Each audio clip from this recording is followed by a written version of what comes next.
Hello కుషికెమ్స్, how are you all? ఈరోజు నేను మీ ముందుకి ఎలక్ట్రోకెమిస్ట్రీకి సంబంధించిన ఒక ఇంట్రెస్టింగ్ క్వశ్చన్ అయితే తీసుకొచ్చాను. ఈ క్వశ్చన్ చూడగానే కొంచెం ఇంటిమిడేటింగ్ అంటే కొంచెం భయంగా అనిపించవచ్చు, కానీ కాన్సెప్ట్ అర్థమైతే ఈ క్వశ్చన్ని సాల్వ్ చేయడం చాలా ఈజీ. 2 స్టెప్స్లో మనం ఈ క్వశ్చన్ అయితే సాల్వ్ చేయొచ్చు.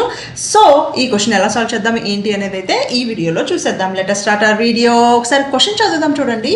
How long a current of 2 ampere has to be passed through a solution of AgNO3 to coat a metal surface of 80 cm square with 5 micrometer thick layer density of the silver ఇచ్చారు. So question చదువుదాము, ఒకసారి question అర్థం చేసుకుందాము.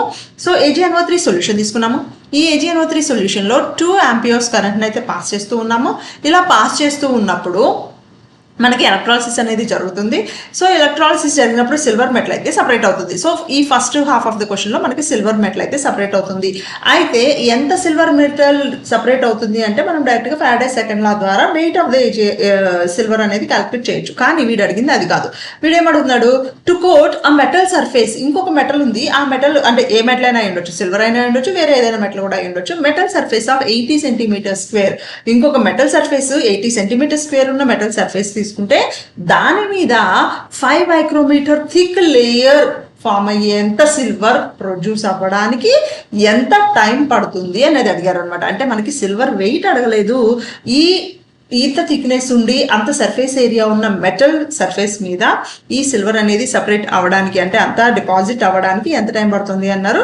So మనకి extra information ఏమి ఇచ్చారు అంటే density of the silver ఇచ్చారనమాట. ఎంత ఇచ్చారంటే డెన్సిటీ ఆఫ్ ద సిల్వర్ మనకి 10.80 గ్రామ్స్ పర్ సెంటీమీటర్ క్యూబ్ అనేది అయితే మనకి సిల్వర్ డెన్సిటీ ఇచ్చారనమాట. సో దీని నుంచి మనము ఎలా క్యాల్కులేట్ చేద్దాము అంటే మనకి దీని నుంచి టూ టైప్స్గా మనం దీన్ని క్యాల్కులేట్ చేయొచ్చు అనమాట. సో ఎలా క్యాల్కులేట్ చేద్దాం? 2 టైప్స్ అంటే 2 ఫార్ములాస్ని యూజ్ చేసుకోవాల్సి ఉంటుంది మనం ఇక్కడ.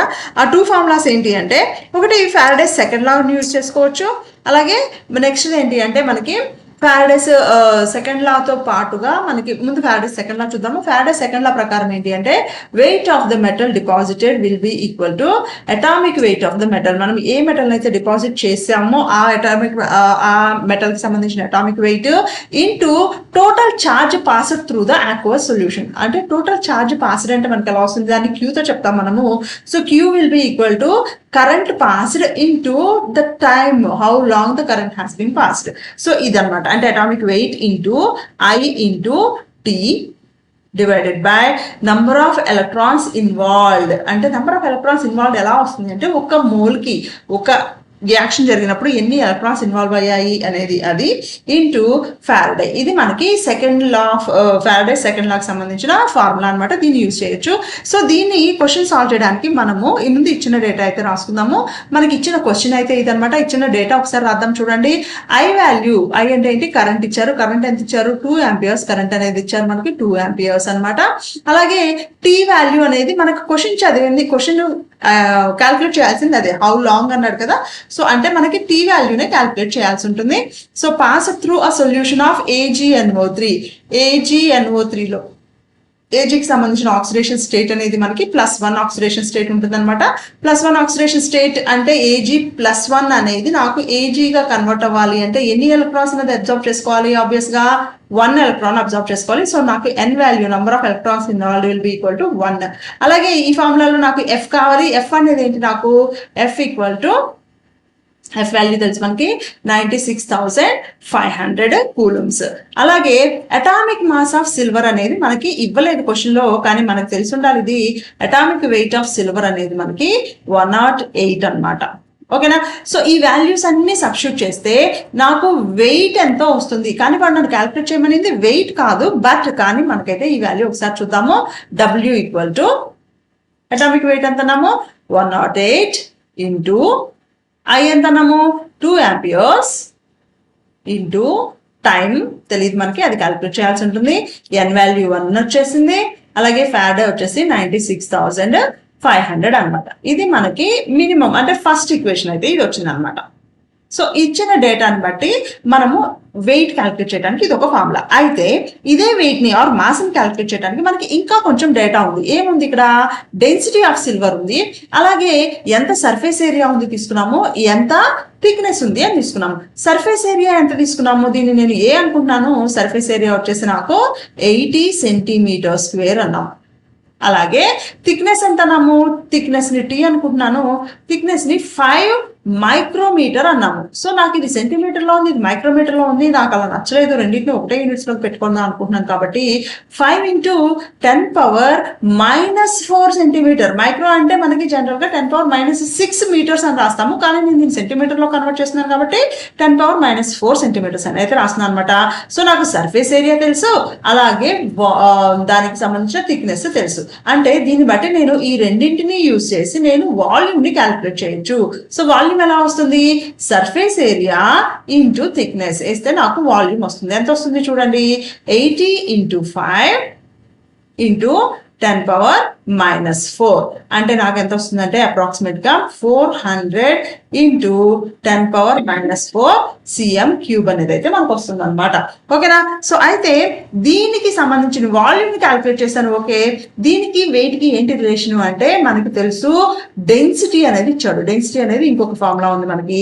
డెన్సిటీ అంటే ఏంటి? Density will be equal to mass per volume. అవునా?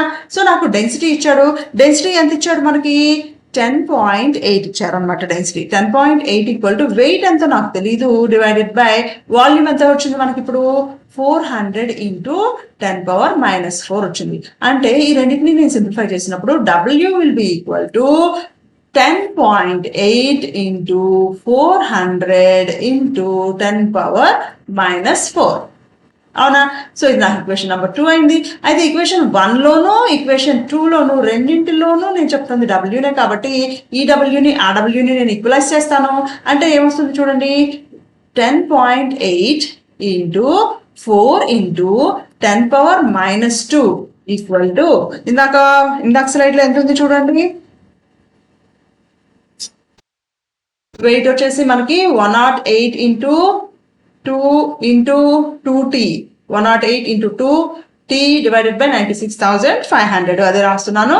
108 × 2t డివైడెడ్ బై 1 × 96,500 అనమాట. సో 96,500. సో దీన్ని కనుక సింప్లిఫై చేస్తే నాకు 2t × w ఉంది కదా, ఇక్కడ 2t ఉంది కదా. సో ఈ టీని నేను క్యాలిక్యులేట్ చేయాల్సి వస్తుంది. సో టీ ఎలా వస్తుంది ఒకసారి చూడండి. T will be equal to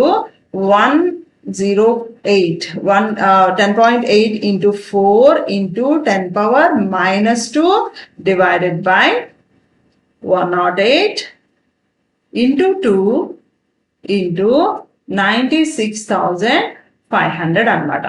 so ఇప్పుడు నీకు సింప్లిఫై చేసుకోవచ్చు. ఇక్కడ -2కి ఇక్కడ 2 zeros క్యాన్సిల్ అయిపోతుంది. అలాగే ఇక్కడ 2 ఇక్కడ 4లో 2 times పోతుంది. అలాగే ఇది దీనిలో 10 times పోతుంది. ఈ 10 times ని అలా మల్టిప్లై చేస్తూ వెళ్తే మనకి నైస్ గా లాస్ట్ గా వచ్చే ఆన్సర్ 193 seconds అనమాట. అంటే నాకు 80 సెంటీమీటర్ స్క్వేర్ సర్ఫేస్ ఏరియా ఉన్న ఒక మెటల్ సర్ఫేస్ మీద 5 మైక్రోమీటర్ థిక్నెస్ ఉన్న సిల్వర్ డిపాజిట్ అవ్వడానికి బై పాసింగ్ 2 ఆంపియర్ కరెంట్ ఎంత టైం పడుతుంది అంటే 193 seconds పడుతుంది. అర్థమైందా? ఇది మనకి కాన్సెప్ట్ అర్థమైతే చాలు. అంటే మనకి 2 డిఫరెంట్ టైప్స్ ఆఫ్ ఇన్ఫర్మేషన్ ఇచ్చారు. ఆ 2 డిఫరెంట్ టైప్స్ ఆఫ్ ఇన్ఫర్మేషన్ మనం యూజ్ చేసుకుని ఇలా ఈ సాల్వ్ అయితే సాల్వ్ చేయొచ్చు. ఇది not only for the silver, మిగిలిన ఏ మెటల్ కైనా సరే మనం ఇలాగే సాల్వ్ చేయొచ్చు అనమాట. ఈ వీడియో కనుక మీకు ఇన్ఫర్మేటివ్గా అనిపించింది, ఇంటరాక్టివ్గా అనిపించింది అంటే తప్పకుండా లైక్ చేయండి. అలాగే ఎవరైతే మన కెమిస్ట్రీ నేర్చుకోవాలి అని ఎంజాయ్ చేస్తున్నారో వాళ్ళందరికీ ఈ వీడియోని అయితే షేర్ చేయండి. ఫస్ట్ టైం కనుక మన వీడియో చూస్తూ ఉంటే తప్పకుండా సబ్స్క్రైబ్ చేసుకోండి మన ఖుషికం ఛానల్ ని. అలాగే don't forget to hit the bell icon for all the latest updates. మీకు కెమిస్ట్రీలో ఏమైనా స్పెసిఫిక్ డౌట్స్ ఉంటే వాటికి సంబంధించిన క్వశ్చన్స్ నాకు కామెంట్ రూపంలో తెలియజేస్తారంటే నేను మీకోసం ఒక డీటెయిల్డ్ వీడియో చేసేది తప్పకుండా అప్లోడ్ చేస్తాను. See with another video. Until then bye.